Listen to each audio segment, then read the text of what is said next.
Hi, my name is Keeley Stores. I'm represented by Faces of Wendy, and I am a resident of Alberta.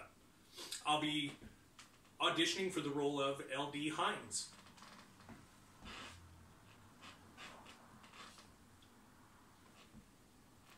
If you're a lawyer, we already got one. He's not worth a bucket of spit, but we can't afford another. I've been called a lot of insulting names in my life, but lawyer isn't one of them. And what are you trying to sell? Because whatever it is, we're not buying.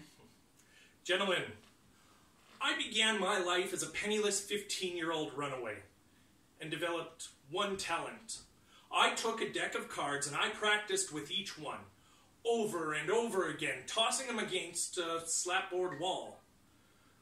I must have done it straight for 3 months till finally I could take any card in that deck, toss it from 15 feet away, and make it stick in any slat I wanted to. Now you might say that's not much of a talent, but it's the only one I had, and I was darn good at it. I'm 15 years old, penniless, hungry as a scrawny alley cat with not a mouse in sight. Now you wouldn't think that's much of an advantage in life, and truth is, it isn't. The advantage that I had was the number of people willing to bet I couldn't do it. I parlayed that mild talent, taking the money of suckers and bumpkins and a few city slickers who thought I was the bumpkin, and used that to buy my first oil lease. My name is Heinz. L.D. Heinz. Heinz of Heinz Petroleum? You can call me L.D. Well, howdy, LD. Pleased to meet ya. I guess you might have heard about our well coming in. Congratulations, it's a beaut. Heck of an achievement. I predicted I'd hit Woodbine Sand at 3,500 feet, and we did. And I brought her in.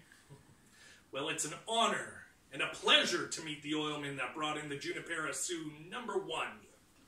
Oil men. I admire you boys, because like me, you possessed only a mild talent. And it had nothing to do with geology. Well, it had to do with romance. Not swindling little old ladies, but offering them a chance to buy a commodity which, Lord only knows, must have run mighty scarce in the dry desert of their lives. What are you talking about? I predicted we'd hit the Woodbine Sand at 3,500 feet, and we did. You predicted exactly the same thing to every widow in Oklahoma and nearly half the ones in Texas. Well, even a broken clock is right twice a day. I take umbrage at your remarks, sir. You deny them. No, but a fellow's got a right to take a little umbrage, and I just took mine. Boys, this is the greatest country on earth because we're free to make our own choices. We're free to gamble on nothing but the mildest talent in the world. Free to bust our humps, get our hearts broken, dust ourselves off, and do it all over again. Well, you might not think so, but I admire you boys. Well, I know that con of yours as well as I know that slapboard wall of mine. You could have capped that well and got away clean, but you couldn't walk away.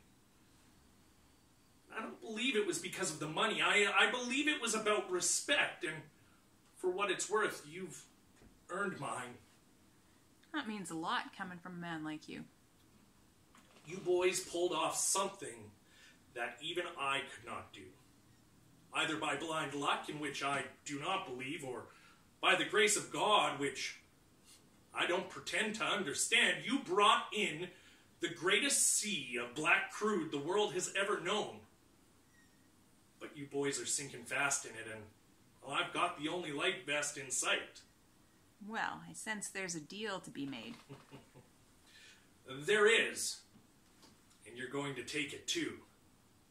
But you won't like it.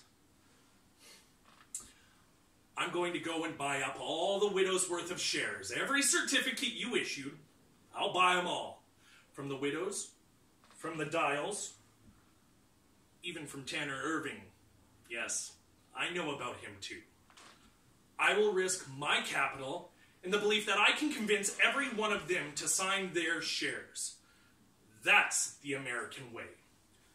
Work hard, risk when you think it's justified, and reap your reward, and I intend to do all 3 of them.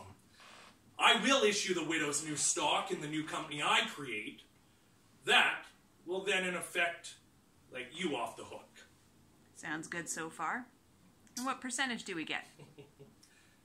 You get to walk out of jail, boys. That's it. That's all. But we're the ones who brought this thing in. We're the ones who discovered it. For which I am truly grateful. But discovering and bringing it in is only half the trick, boys. Keeping it is what counts, and that's the American way, too. That's the deal. Take it or leave it. It won't come again. We'll be broke. You'll be free. And you can't put a price on freedom, but the one thing you can say about it is, it ain't free. On one condition. You don't have many cards to play. I don't sign it as Heinrich Bumstetter. I get to sign it as Horatio Daedalus Boyd, Ph.D. in geology in all matters petroliferous. Dr. Boyd, sign here.